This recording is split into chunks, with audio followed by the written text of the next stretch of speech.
이군입니다. 오늘 5월 13일 주요 테마 같이 한번 살펴보도록 하겠습니다. 오늘 어제 떨어졌던 부분들을 거의 뭐 다 회복을 하고 오히려 좀 상회할 정도로 회복을 했습니다. 외국인들은 팔았는데 개미들하고 열심히 사들이고 있습니다. 그 주식시장에 대한 기대감들이 계속 높아지고 있는데 사실 뭐 이 정도 높아지면 이제 빠져나갈 때가 아니냐 뭐 이런 이야기들을 하고 있는데 사실 뭐 그렇게 쉽게 이제 떨어질 것 같다라는 기대감들이 별로 안 드는 상황들이 만들어지고 있어. 어떻게든지 올라간다? 이런 기대감들이 계속 만들어지고 있는 것 같아요. 어쨌든 간에 데이터 센터나 아니면 클라우드 서비스 프로바이더들 이런 쪽에 대한 투자들이 계속해서 늘어나고 있다. 7,400억 불 얘기를 하고 있는데 1조 달러 가까이 되는 거죠. 한마디로. 1조 달러면 1,400조니까 매출에 뭐 엔비디아도 매출이 늘어나고 TSMC도 늘어나겠지만 TSMC가 주요 고객으로 가지고 있는 SK 하이닉스라든가 아니면 엔비디아가 계속해서 올라가고 있고 뭐 기대를 받고 있죠. 그렇다 보니까 반도체는 당분간은 조금 지속적으로 크게 뭐 AI 쪽에서 악재가 발생하지 않는 한 당분간은 가게 되지 않을까 싶습니다. 악재가 발생한다고 하더라도 뭐 일시적으로 충격이 올 수 있겠지만 그게 과연 지속적으로 AI라는 이제 세계적인 조류를 위협할 수준이 될 거냐 이런 부분들을 조금 좀 더 생각을 해봐야 될 것 같습니다. SK하이닉스, 삼성전자, SK하이닉스 쪽에 크게 방점을 찍어야 되겠죠. 그리고 나서 다른 몇 개 업종들, 예를 들면 반도체 관련된 업종들이 몇 개 올랐죠. 그래서 물론 반도체라고 크게 묶여 있는 데는 굉장히 여러 가지의 산업들이 사실은 그러니까 뭐 종목들이 문제가 아니에요. 반도체라고 이야기할 때 그 안에 어마어마한 산업들이 많이 들어있어요. 물론 소부장을 따로따로 떼어서 생각하고 있다고 하더라도 그 안에 무슨 그 디스플레이용 반도체라든가 아니면 전력용 반도체라든가 이런 반도체 구분들도 굉장히 여러 가지가 있고 각각 거기에서 우린 어떤 종목들 혹은 회사들이 맡은 역할들이 각각 다 다르단 말이에요. 그러니까 뭐 업종에 따라서 이 업종에 대해서 뭐 이렇게 이야기하기는 조금 어려운 부분도 없지 않습니다. 하지만 일단은 메모리 반도체를 중심으로 해서 그것에 대한 장비는 이제 투자가 거의 확정이 된 것 같죠. 올해 저희 일반적으로 생각할 때 그 반도체 그 메모리 반도체 양사가 올해 올리게 될 그 영업이익만 해도 지금 한 400조 뭐 이상 혹은 그 이상일 거라고 생각을 하고 있잖아요. 적어도 300조 정도 이상일 거라고 생각을 하고 있는데 그 중에서 최소 100조 이상은 투자되지 않겠어요? 이거는 저처럼 이 반도체 문외한인 사람도 이렇게 생각을 하는데 실제로는 200조 이상 투자될 가능성도 있습니다. 그럼 200조가 다 어디 가겠어요? 업체로 가죠. 물론 이제 뭐 외국 장비 업체로 가는 경우도 많을 겁니다. 우리나라도 외국 장비를 많이 쓰고 있기 때문에 그런 쪽도 많이 가겠지만 어쨌든 반도체 메모리 팹을 지으려면 어쨌든 간에 장비를 사들여야 되잖아요. 그럼 그게 다 매출로 이어지겠죠. 물론 한 해 투자하고 말 건 아니고 장기적인 투자들이 들어가겠지만 그 부분들이 다 매출로 이루어질 거란 말이에요. 그렇게 되면 아무래도 낙수 효과가 있다라는 부분들은 부정하기 힘들죠. 그래서 장비 업체들을 계속해서 좀 주목해 주시면 좋을 것 같아요. 백화점은 또 뜬금없이 올랐는데 소비 회복하고 인바운드 관광객이 뭐 증가한다는데 저는 이건 좀 일시적일 거라고 보기는 합니다. 반도체라는 죄송해요. 자꾸 반도체 얘기를 하다 보니까 좀 헷갈려. 예. 백화점이라는 채널 자체가 이제 한물 가고 있고 그리고 매출액 자체도 온라인 쇼핑에 대해서 계속해서 대비돼서 쪼그라들고 있는 상황인데 그리고 뭐 실제로는 뭐 되게 잘 되는 것 같아도 폐점하는 지점들도 계속해서 나타나고 있고 이렇기 때문에 지속적으로 장기적으로 흥행에 성공할 채널이다라고 보기에는 조금 어려울 것 같습니다. 별로 효율적이지가 않아요. 물론 이제 권력의 문제나 사람의 문제 혹은 뭐 이런 쪽으로 가게 되면 특혜의 문제 이런 식으로 얘기가 되게 되면 일부의 매출액들은 아주 소수에 의해서 유지되겠지만 그런 부분들이 과연 대세를 지탱할 수 있을까? 그런 부분에 있어서는 조금 쉽지 않다. 이렇게 생각을 합니다. 그래서 백화점뿐만 아니라 관광하고 호텔 쪽, 이쪽도 같이 이제 테마 안에 넣어놓고 생각을 하셔야 될 것 같아요. 단순하게 백화점뿐만 아니라 인바운드 관광객의 증가는 앞으로 당분간은 이어질 것 같아요.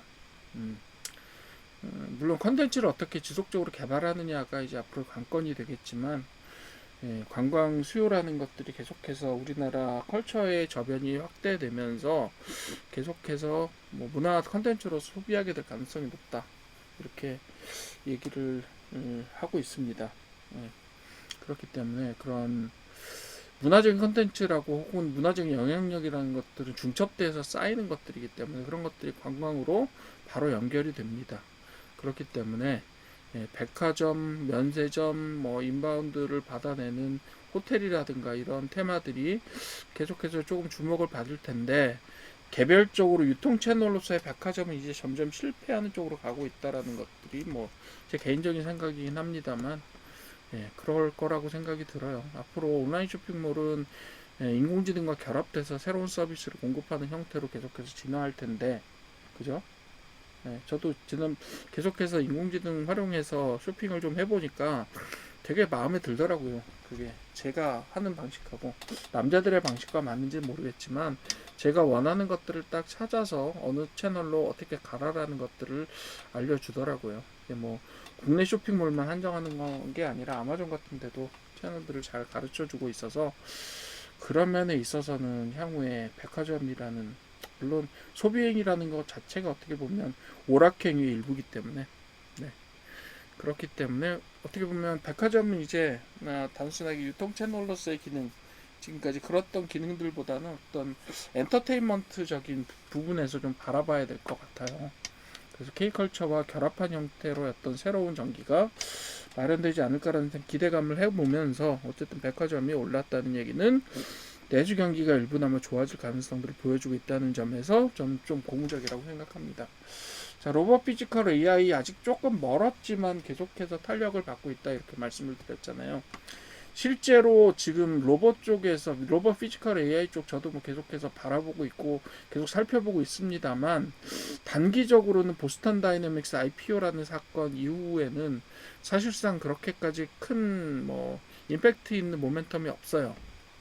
그렇긴 한데 이걸 계속 써먹고 있는 거죠. 제가 말씀드렸던 것처럼 로보틱스 관련해서는 시간이 좀 필요합니다. 특히 우리나라 업체가 무엇인가를 만들어내서 저기 밥벌이를 하려면 시간이 제법 많이 필요하게 될 거예요. 그런데 지금 뭐 오르는 건 너무 선반영 됐단 말이에요. 선반영 되고 있고 또 계속 올라가고 있잖아요. 제가 7천쯤 됐을 때 레인보우 로보틱스 와 이게 이런 게 다 있습니까? 라고 제가 1월 달에 한번 생각을 해본 적이 있던 것 같아요. 와 7천이라고? 그런데 지금 만을 넘어서 뭐 가고 있다. 그러니까 야, 이건 좀 이건 좀 아니지 않나 싶기는 합니다.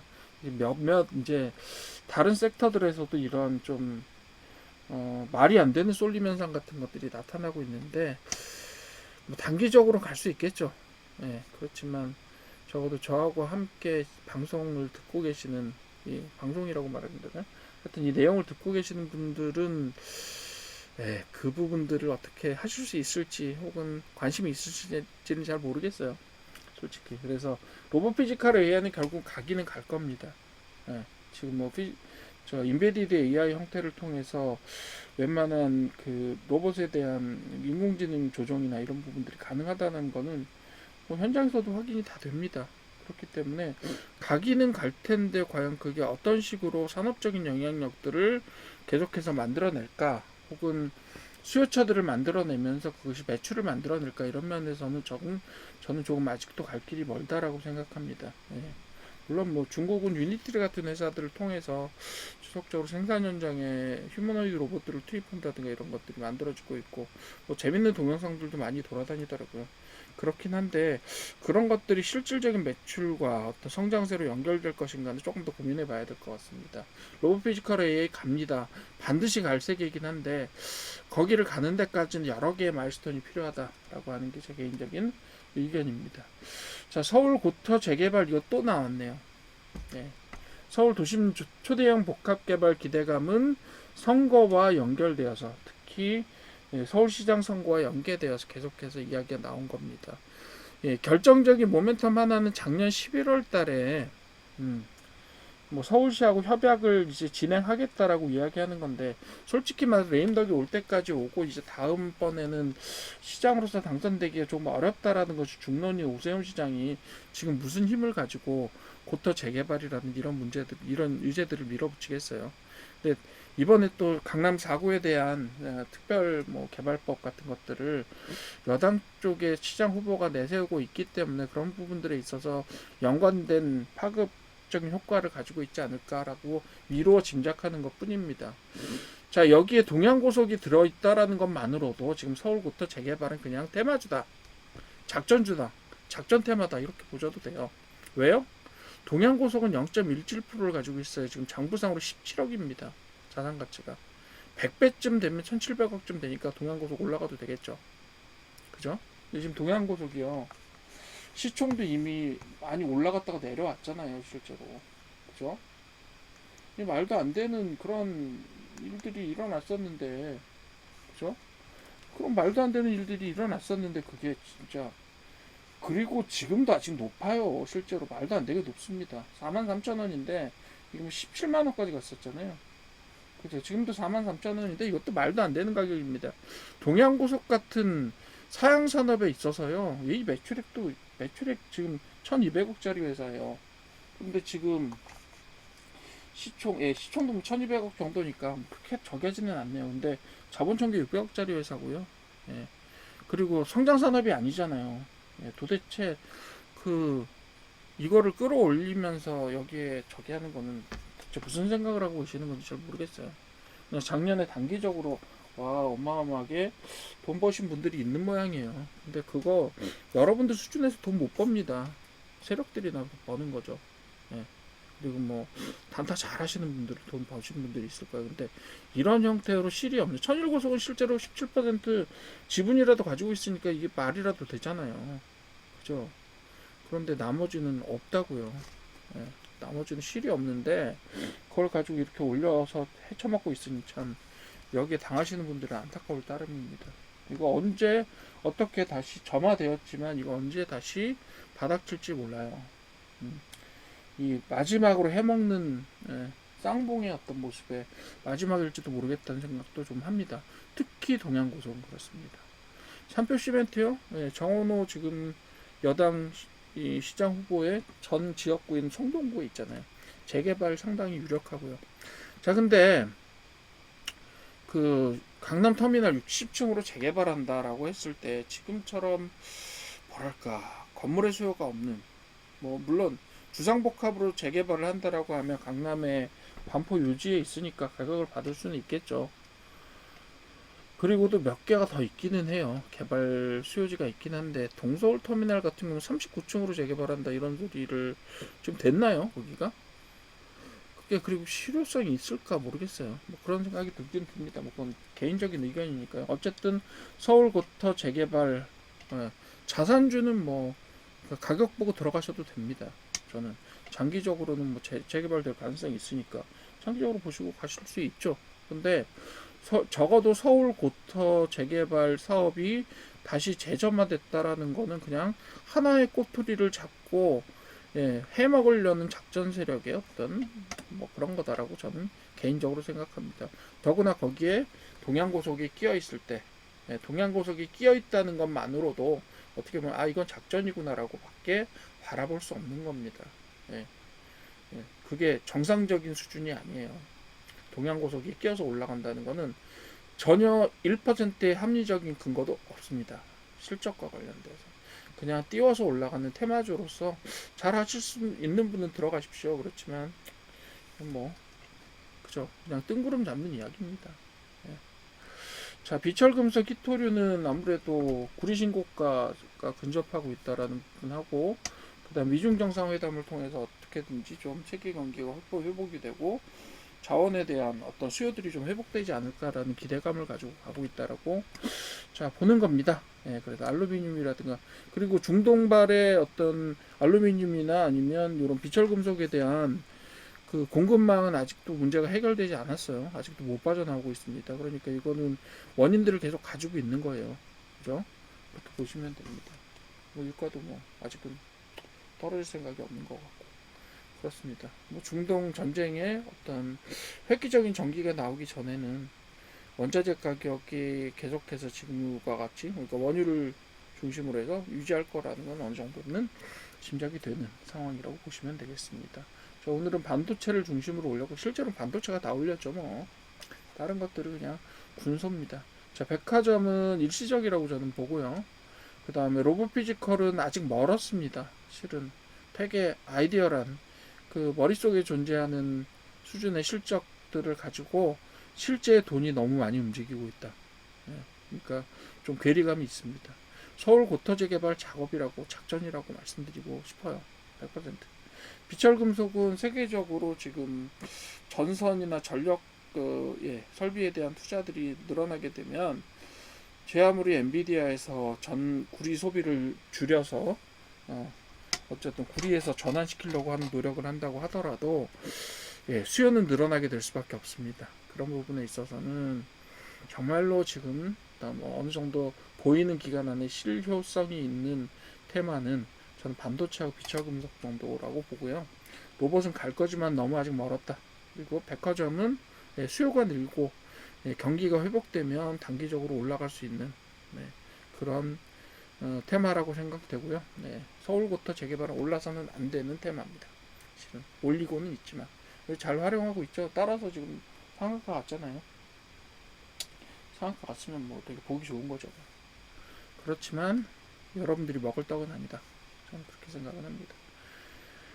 자, 이 정도면 정리됐겠죠. 5월 13일 주요 테마 이렇게 정리가 됐고요.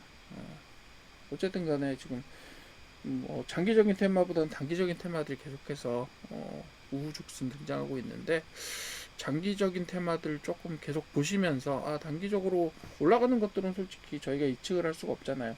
그렇다고 올라가는 거에 올라타고 단기적으로 뭐 어떤 수익을 얻을 수 있는 뭐 이런 것들도 저희가 지금 잘 못해요.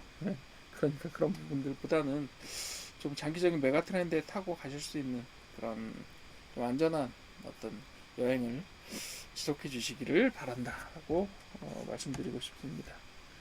예. 뜬금없지만 좋아요와 구독 부탁드리겠습니다. 감사합니다.